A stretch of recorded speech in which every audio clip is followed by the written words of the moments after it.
Well, hi, Uh, viewers. This is such a special session today. I'm actually joined remotely by my friend Rokeya, who's just a rock star. So she's our Internet of Things guru, my geek girl, my buddy, and just unbelievable. She's actually never met a stranger. And every time I'm out in the field with her, meeting with our customers, it's so obvious she's so ingrained in their business. So I wanted to talk today because she's one of the folks that I mentor and sponsor, and I wanted to just see how she was doing, do a quick check-in, and then we'll keep bringing her back so that you can see how she's doing on her journey. So, how you doing, buddy?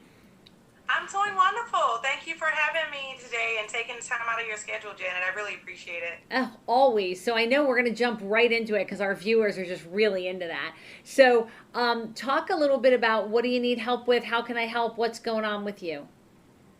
Well, Janet, as you know, you've mentored me for the last 6 to 8 months on building my social network brand. Trying to maximize that to increase, my credibility among my customers, and also use it to, allow my customers to help me sell to new customers. So I think, I still need assistance with that because I'm kind of finding it challenging having, the job, the family, and then now I've added an additional leg, and that's to create a social brand. So sometimes, I don't know how to do that sometimes with timing. Can you help me with that? I sure can. And viewers, I know you've all asked the same thing. Somebody recently said to me, that looks like a full time job. How are you doing it? And it's like anything else, it comes down to planning. So, for those of you who've raised kids, and I know you're raising children right now, a lot of getting your day done is having a good plan. When you race around and have to think about things, it doesn't work. And so, I'm going to start the mentoring a little unnaturally and tell you a little quick story. So, there's a group called the Afterburners, and they talk about pilots and successful pilots and what they do.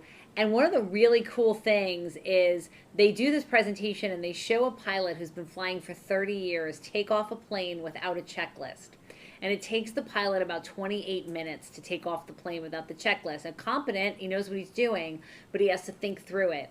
Then they give the pilot the checklist of everything he has to do, and he takes off in 2 minutes and 38 seconds. So the difference in, that is 28 or so minutes that he saved just because he followed a checklist. So, my first piece of advice for you is have you sat down and have you said, okay, these are the things that are important to me, these are my purposes, and just take a half an hour once a week to plan one post a day on LinkedIn, one or two posts a day on Twitter, and set them up either in Hootsuite or if it's just Twitter on TweetDeck so that you don't have to think of content as you go through your day or your week.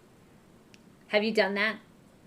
You know what? No, I have to admit, Janet, it sounds so easy. I mean, I know you do it and you do it seamlessly because I'm always watching and I'm like, how did she do it?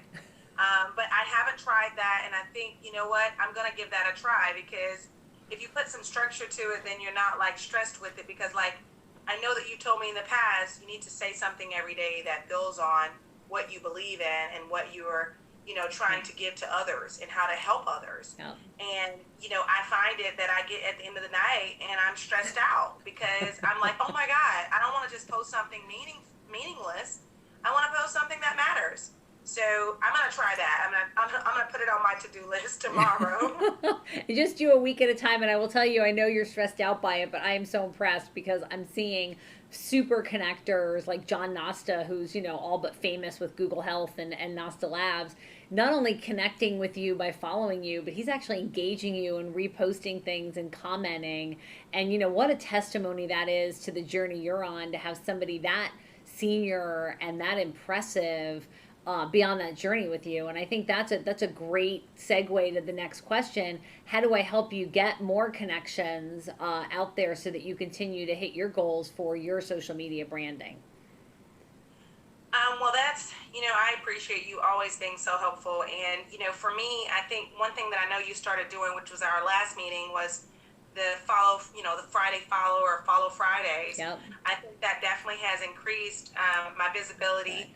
My numbers have increased, honestly, since I started this whole marketing branding over the last actually 30 days. It has grown actually at a rate of 45%. So yeah, so it's awesome. And, I think that another good thing maybe that you could do is possibly just keep doing what you're doing. I think the Follow Friday works. I was trying to think of something more creative, and I thought maybe, we could maybe post something that has a video, or maybe you can give me some suggestions of what kind of videos or do people like on Twitter specifically. That's a great question. And obviously, this video will be a big hit, viewers. So we expect you to share this with your whole social media network when we launch it so that, we can continue our branding journey. So I think I'm seeing three things that people like. And I was actually thinking about you today and thinking, you're so good at using Google Hangout and FaceTime and everything else that maybe you could start a little, 30-second or so video just sharing with us a little bit about what you're doing in your technology travels. So you've shared with me some of the things you're doing out in the field. And of course, you don't want to ever violate a customer's trust or faith or share something. And I know you never would do that. But for everybody listening, as well as you, little videos or pictures that you either put on Twitter, Instagram, or even, Facebook, if that's where your bigger following is, they really do help people kind of attach to you. And I couldn't help but notice how you use technology to balance work-life balance with your family. And so I think one of the videos I've seen that have been really, fun from you have been little snippets of you with your kids traveling and you with, 9,000 devices. And maybe it would make sense to start to look to share videos of how people are using mobile technology. I know there's some good ones Verizon has, but I'm sure there's some good ones you could catch fun stuff when you're in the airport of people, FaceTiming with their kids. People like to see the technology in use. Well, that's a good idea because, it just dawned on me. I was visiting the Minneapolis airport recently, and that airport is so innovative. I mean, they have tablets everywhere. I know. And, I was so surprised, and I told a couple of customers about it, and actually just telling a customer about it actually made them think of a project of how they could have it everywhere in their facility. So, you know what, I'm going to take that as definitely an actionable item, because if I would have videoed my, experience in that airport and, so people could get a visual, I mean, just think of, all the things that it could have done. I know, and I think it also helps because you're so credible and so genuine when you get you on video. Some people are very awkward, so it's not a good. And by the way, it's okay to be awkward. I always say I'm of average intelligence. I don't try to be a scientist, right? So it's okay. So you're so credible in video. It's just a great thing for you to do. And I think what one of the things I would do is it could be actually fun where you could actually encourage people to interact with you. So one of the things I've noticed is, obviously, and Lauren, who is my reverse mentor, tells me all the time, people have to engage with you. If they're just liking or retweeting or sharing on LinkedIn, it's not enough. You could start to ask people to send you pictures or videos to share of where they see mobility and some of the cooler uses of mobility. It would be a really fun way to engage people in some of the crazy, good and bad uses you see for mobility out in the marketplace. I like that, Janet. That's a good one. You're always so creative, like we coming up with stuff. And Lauren, she's just so innovative as well. And I'm just so proud to be attached to you ladies. I'm definitely gonna give that a try. Awesome. Well, hey, I know both of our days are busy, and we've only got another minute or two here. So, any other final questions for me on the social media branding journey you're on? One other question, Janet, that bothers me is I often notice that when people start following you, especially on Twitter, I mean, like my LinkedIn is pretty strong. I mean, I don't really have to do much on there. It speaks for itself. Yeah.